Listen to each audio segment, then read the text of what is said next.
अगर आपका ये डाउट है कि आपको आईएमयू सिटी में कितना स्कोर करना है कि आपको कोई आईएमयू कैंपस मिल सके, जैसे कि मैं बात करूं बीएससी की तो उसमें टीएस चाणक्य मिल सके, बीटेक की बात करूं तो कोलकाता मिल सके, या अगर आपको आईएमयू कैंपस चाहिए तो आपको कितना स्कोर करना है। और ये वीडियो होने वाली है बेसिकली कट ऑफ्स के ऊपर और कितना आपको स्कोर करना है और कैटेगरी वाइज बताऊंगा, ठीक है। जैसे कि आपको पता है कैटेगरी थोड़ा सा डिफरेंट होती है यहाँ पर, जिसकी जनरल है उसके लिए कट ऑफ अलग होगी, जिसकी ओबीसी है उसके लिए अलग, और एससी एसटी के लिए ये दो कैटेगरी में भी कट ऑफ अलग रहती है। तो इस वीडियो को अंत अगर आप देखते हो तो आपको एक आइडिया जरूर आ जाएगा कि आपको कितना कट ऑफ के लिए तैयारी करनी है, ठीक है। तो इस वीडियो को अंत तक देखें, आपके सारे डाउट्स यहाँ पर क्लियर होने वाले हैं।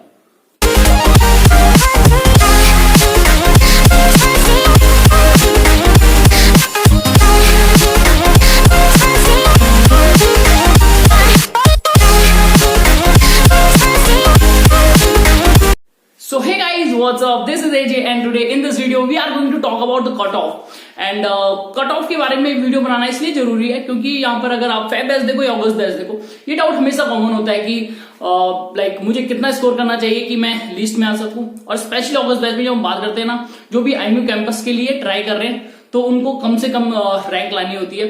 तो कहीं ना कहीं मैं आपको आइडिया दूंगा कि आप कितने तक स्कोर करो कि आपको लाइक एक कॉलेज के लिए सिक्योर हो सको। तो बेसिकली हम इस वीडियो में यही बात करेंगे। लेकिन इस वीडियो को स्टार्ट करने से पहले मैं आपको बता दूं, मैंने मेंबरशिप जो प्लान है वो अपडेट कर लिए हैं। बहुत से यहाँ पर पूछ भी रहे थे, लास्ट के 5 दिनों में 3 जुड़ चुके हैं हमारे साथ और ऐसे ही जुड़ ही रहे हैं, ठीक है। 15 से ज्यादा मेंबर्स हो चुके हैं हम और 25 से ज्यादा डाउट कॉल हो चुकी हैं, ठीक है। तो टेलीग्राम ग्रुप वैसे बना हुआ है तो उसमें मैं बता रहा हूँ मेंबर कितने। लेकिन यहाँ पर मैंने कुछ प्लान एड्स किए हैं 59, 159, 299, 399 के, और बहुत रीजनेबल यहाँ पर प्लान्स हैं। अगर आप देखोगे डाउट कॉल अगर आपको चाहिए थी, ठीक है, क्योंकि मैं यहाँ पर आपको सब चीजें बता नहीं सकता हूँ, ठीक है। लेकिन कुछ चीजें ऐसी होती है जिसमें आप डाउट कॉल में अपना पूरा एकदम जो भी डाउट्स हैं वो अपने पूछ सकते हो। साथ ही साथ 100% सेटिस्फेक्शन रेट है तो डरना मत, ठीक है। तो एक बार प्लान जरूर चेक कर लेना, डजंट मैटर आप ले रहे हो या नहीं ले रहे हो, कोई प्रॉब्लम नहीं है, लेकिन एक बार जरूर चेक करना, ठीक है। क्या पता आपको बेनिफिट उनसे मिल सके। और एक पॉइंट और यहाँ पर मैं कहना चाहूंगा, देखो मैंने ना अगस्त से के आसपास, पिछले जो अगस्त बैच था, ठीक है, उसके आसपास कुछ वीडियोस बनाई थी, वो जरूर चेक करना। वो ऐसी वीडियोस है ना आपको बहुत उनसे पता चलेगा, स्पेशली अगर आप आईएमयू कैंपस के लिए ट्राई कर रहे हो। उसमें मैंने लिस्ट का एनालिसिस किया है, वो वीडियो जरूर देखना। साथ ही साथ कुछ और वीडियोस हैं जैसे कि अगस्त बैच वर्सेस फेब बैच और कुछ लाइक ऐसी काइंड ऑफ वीडियोस जो लगातार हैं, ठीक है। और वो वीडियोस अगर आप देखोगे मुझे लगता है उनसे आपको बहुत ज्यादा हेल्प होने वाली है। तो इस वीडियो को अंत तक जरूर देखें। इस वीडियो को स्टार्ट करने से पहले मैं यहाँ पर आपको 2-3 पॉइंट यहाँ पर बताना चाहूंगा जो कि आपको समझने इंपॉर्टेंट है। सबसे पहले आईएमयू यहाँ पर कभी भी ये डिक्लेयर नहीं करता है कि कितनी रैंक चाहिए, ठीक है, कितनी ऐसे कट ऑफ, ऐसा कुछ डिक्लेयर नहीं करता है, क्वेश्चन पेपर तक डिक्लेयर नहीं करता है, ठीक है। लेकिन अगर आप साइट्स में ढूंढोगे दूसरी साइट्स में तो मे भी आपको थोड़ा इंफॉर्मेशन मिल सकती है। तो जस्ट लाइक मैं ढूंढ रहा था एक बार, ठीक है, मैंने सोचा मार्क्स वार्क्स कितने होंगे, बहुत टाइम पहले की बात है, तो मुझे मिला था। लेकिन मैंने सोचा यार क्या पता ये लाइक कंफर्म हो या ना हो। फिर देन मैंने दूसरी साइट्स में चेक किया तो उसमें भी सेम डाटा था, ठीक है। तो आप कह सकते हो कहीं ना कहीं ये डाटा अगर सारी साइट में मिल रहा है तो ये कह सकते हो क्लोजेस्ट हो सकती है, ठीक है। अब यहाँ पर मैं बिल्कुल कंफर्म नहीं कहूंगा इसे, जो भी मैं आपको डाटा बताऊंगा वो एकदम कंफर्म है, लेकिन क्लोजेस्ट आप मान सकते हो। अगर आपको स्ट्रेटेजी बनानी है, आपके पास प्लान जरूर होना चाहिए।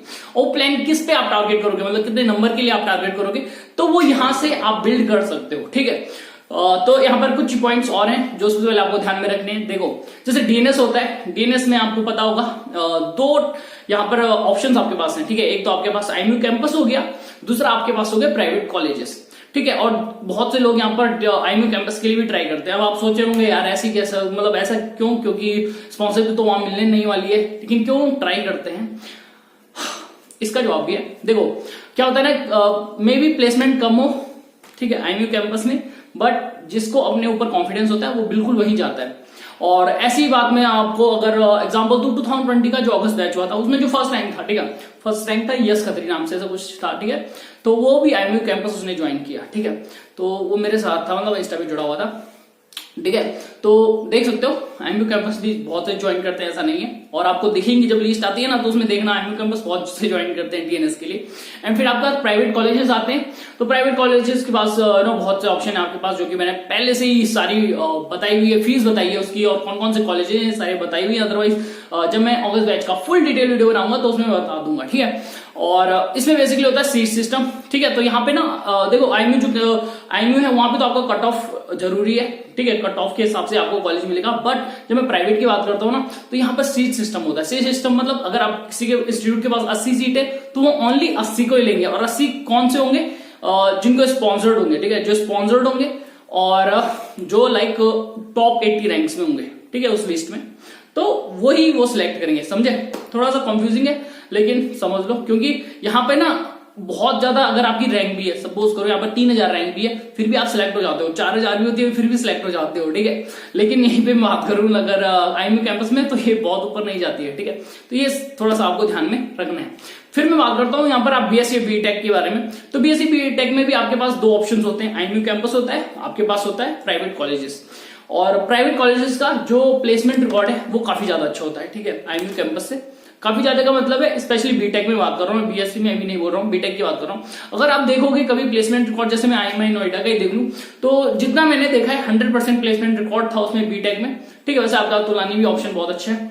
और वहां से जब मैंने आईएमआई का चेक किया था ना, तो उसमें देखो और कोई जो इंस्टीट्यूट्स हैं वो सारा प्लेसमेंट रिकॉर्ड अपना दिखाते नहीं है, तो दैट्स वाई मुझे औरों का पता नहीं है। लेकिन मैंने आईएमआई का देखा था, उसमें तो मस्त की मिलती है वहां पे लाइक प्लेसमेंट, ठीक है। 100% प्लेसमेंट दिखाई गई थी उसमें।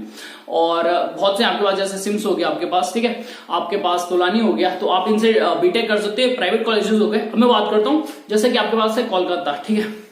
तो बीटेक जब आप करते हो ना कोलकाता से, तो यहाँ पर प्रीफर क्यों करते हैं सबसे ज्यादा? देखो दूसरे यहाँ पर प्रीफर इसलिए करते हैं आईएमयू कैंपस को क्योंकि सबसे पहले फीस इनकी बहुत कम होती है, ठीक है। अगर मैं बीएससी की बात करूं तो 6.6 लाख के आसपास यहाँ पर आईएमयू कैंपस में उनकी फीस होगी। लेकिन जब मैं प्राइवेट कॉलेज की बात करता हूँ ना, तो 12 से 15 लाख, ठीक है, कि 9 से 15 लाख के आसपास तक चली जाती है, ठीक है। तो आप देख सकते हो काफी बड़ा डिफरेंस है। सेम थिंग होती है बीटेक के साथ। और बीटेक मरीन इंजीनियरिंग के लिए अगर आप देखोगे तो बहुत यहाँ पर मार धाड़ रहती है, ठीक है, एकदम कट थ्रोट कॉम्पिटिशन रहता है। और इसमें अगर मैं बात करूं तो इसमें भी फीस का बहुत बड़ा डिफरेंस है, ठीक है। और इसीलिए आई थिंक प्राइवेट कॉलेजेस को उतना प्रीफर नहीं किया जाता है, क्योंकि अगर प्राइवेट कॉलेज की बात करूं तो वहां पे आपकी फीस जाती है 15 से 20 लाख के अंदर, ठीक है। 17.5 तो कॉमन चलती है, ठीक है। 15 से 20 लाख के आसपास आपकी फीस रहती है बीटेक की। और आईएमयू कैंपस में बहुत सस्ती है, 8.8 लाख या 9 लाख के आसपास आप कह सकते हो, ठीक है। लड़कियों के लिए थोड़ा कम और कम होती है। तो आप देख सकते हैं बहुत बड़ा डिफरेंस रहता है। दैट्स वाई सब प्रीफर करते हैं आईएमयू कैंपस को। सो इसीलिए बहुत इंपॉर्टेंट है, अगर आपको आईएमयू कैंपस में अपना सिलेक्शन चाहिए तो आप क्या कर सकते हो, अच्छे से अच्छा स्कोर आपको जरूरी है। स्पेशली यहाँ पर एक पॉइंट और मैं आपको बताना चाहूंगा, बहुत यहाँ पर समझना है, ठीक है, ठीक है, इसको अच्छे से समझना। यहाँ पर ना कैटेगरी में बहुत लाइक जो कैटेगरीज होती है ना, तो उनके लिए कट ऑफ अलग है। और ये हमारा एजुकेशन सिस्टम बहुत खराब है वैसे, लेकिन आप देख सकते हो यहाँ पर रिजर्वेशन में आपको बहुत जूझना पड़ेगा, स्पेशली जनरल को, क्योंकि सबको यहाँ पर आप देखोगे रिजर्व सीट मिलती है, ठीक है, लेकिन जनरल के लिए यहाँ पर नहीं होती है। तो जनरल को ज्यादा मार्क्स स्कोर करने पड़ेंगे, ज्यादा अच्छी रैंक लानी पड़ेगी। अगर कंपेयर करूं मैं SC ST से, OBC से और जनरल EWS से, तो आप यहां पर देखोगे कि सबकी जो एक्सपेक्टेड जो स्कोर होता है तो जनरल का उसमें थोड़ा सा ज्यादा जरूर होने वाला है, ठीक है। और ये चीज आपको थोड़ा सा ध्यान रखनी है। तो इस video so now we are going to talk about the cut off marks. And इस वीडियो को स्टार्ट करने से पहले मैं यहाँ पर आपको पहले बता देता हूँ, जो ये डाटा है वो है अगस्त 2019 का,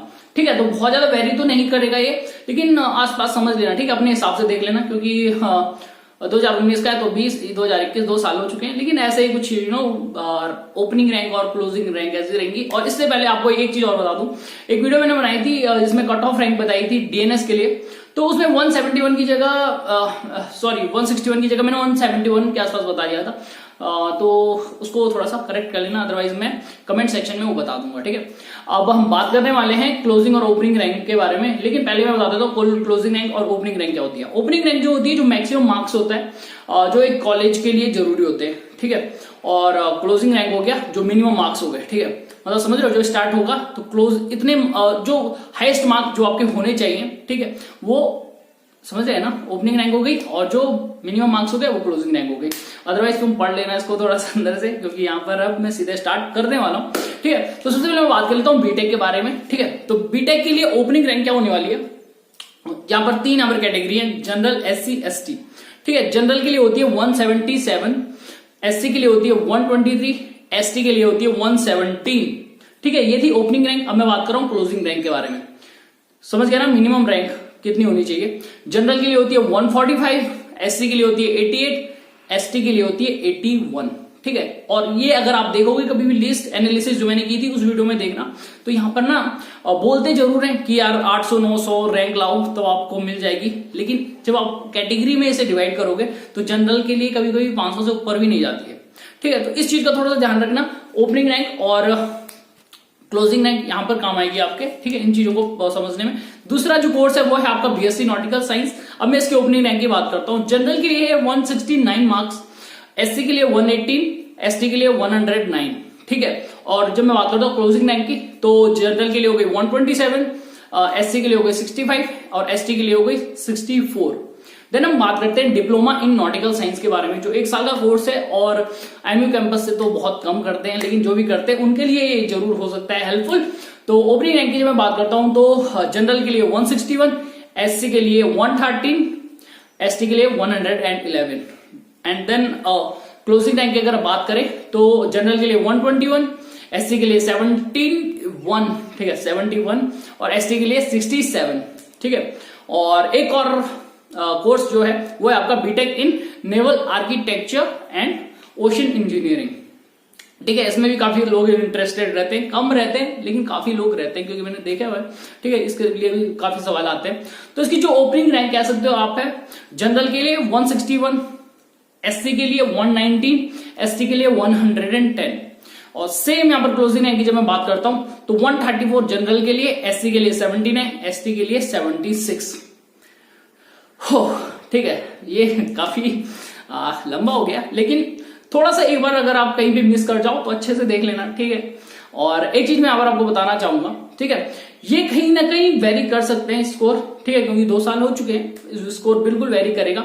लेकिन अगर आपको स्ट्रेटेजी बनानी है तो उसके लिए स्कोर तो चाहिए होगा नहीं। जैसे कि मैं अगर किसी एग्जाम की प्रिपरेशन कर रहा हूं तो मुझे पता होना चाहिए मुझे कितने के लिए स्कोर करना चाहिए, तो ये आपको उसमें हेल्प करने वाला है, ठीक है। अगर आप कैटेगरी जनरल से हो तो आप सोचो यार मुझे इतने के लिए टारगेट करना है, ठीक है, इतने के लिए टारगेट करूंगा तो मुझे बहुत ज्यादा हेल्प हो जाएगी, ठीक है, समझ रहे हो ना। और एक चीज और यहाँ पर जो पॉइंट आपको ध्यान रखना है, देखो जो मैंने आपको ये बताया है ना एससी एसटी और ये सारा, तो ये रिजर्व रैंक के लिए है, ठीक है। जो रिजर्व सीट है उसके लिए, जो ओपनिंग रैंक लगेगी ना तो उसमें तो आपको हाई मार्क्स ही मतलब स्कोर करना ही पड़ेगा, ठीक है। ये ओनली समझ गए। देखो जो ओपन रैंकिंग होती है ना, इसमें भी थोड़ा सा समझने वाली बात होती है। एक ओपन रैंकिंग होती है, ठीक है, उसमें बहुत सी सीट्स होती हैं, ठीक है, उसमें तो कोई भी आ सकता है, ठीक है। और कुछ यहाँ पर रिजर्व सीट्स होती हैं, और रिजर्व सीट में यहाँ पर आप कह सकते हो उन्हीं कैटेगरी को चुना जाएगा, ठीक है। आई नो ये थोड़ा सा कंफ्यूजिंग है, इसीलिए मैंने आपको कहा था कि पहले ही स्टार्टिंग में कि वो वीडियो जरूर देखिए एनालिसिस वाली, क्योंकि उससे ना आपको बहुत ज्यादा हेल्प हो जाएगी। क्योंकि जब आप ना थोड़ा नोटिस करोगे कि जनरल की लास्ट रैंक कहां जाती है, एससी की लास्ट रैंक कौन सी है, एसटी की लास्ट रैंक कौन सी है, तो आपको थोड़ा सा क्लियरिटी जरूर होगी। मे बी यहाँ पर थोड़ा सा आपको कंफ्यूजन जरूर हो कि मैं बोल क्या रहा हूं, क्योंकि यहाँ पर सही में बताऊं तो अगर आप लिस्ट को पहली बार देखोगे ना आपका भी दिमाग हौच-पौच हो जाएगा, क्योंकि बहुत ही अलग तरीके से वहां पे रहती है, रैंक्स आती हैं। और basically first list, second list, third list, कभी फोर्थ लिस्ट भी आ जाती है, तो उस हिसाब से चीजें रहती हैं। और वो वीडियो जरूर देखें, क्योंकि आपको बहुत चीजें पहले से ही पता होंगी, ठीक है। जो भी प्रिपरेशन कर रहा है एमयू कैंपस के लिए उनके लिए ये बहुत ज्यादा हेल्पफुल होने वाला है, और जो डीएनएस के लिए कर रहे हैं उनके लिए बहुत ईजी सा है, ठीक है। तो ईजी क्यों है, क्योंकि उन्हें क्या करना है, बेसिकली रिस्पॉन्सिव लेनी है एंड देन एक अच्छी सी रैंक लानी है। अच्छी सी रैंक का मतलब कभी कभी देखो 3000, 4000, 5000 में भी आपका आराम से हो जाता है, ठीक है। तो बेसिकली उस पर तो सीट डिपेंड है, मैंने यही बता दिया था सी सिस्टम में, डीएनएस में। लेकिन जो यहाँ पर अगर आईएमयू कैंपस के लिए आप प्रिपरेशन कर रहे हो तो थोड़ा सा आपको हाई रैंक चाहिए, स्पेशली आप जनरल से हो, ठीक है। और ओपन कैटेगरी में यही है, ठीक है। और जनरल का अगर आप देखोगे तो कभी कभी 500 से नीचे आपको बीटेक कोलकाता नहीं मिलता है, ठीक है। तो बस यही था बताने का मकसद कि कट ऑफ आपको कितनी रखनी है। और इस वीडियो को अगर आप एक बार नहीं समझोगे तो क्या करना, एक बार एनालिसिस वाली वीडियो जरूर देखना, ठीक है। उसको मैं इसलिए बोल रहा हूं क्योंकि उससे आप बहुत चीजें समझ जाओगे, देन इस वीडियो को फिर से देख लेना, ठीक है। काफी चीजें आपको समझ आ जाएंगी। तो आशा करता हूँ ये वीडियो आपको अच्छी लगी होगी। अगर आपको ऐसी वीडियोस चाहिए ऑगस्ट बैच के लिए तो आप कमेंट कर सकते हो कौन से टॉपिक पे आपको चाहिए। ऐसी वीडियोस आपको मिलती रहेंगी, और सारी वीडियोस को लाइक करिए इस चैनल पे और शेयर जरूर करें, ठीक है। तो hope you will like my next content and मिलते हैं अगली वीडियो में।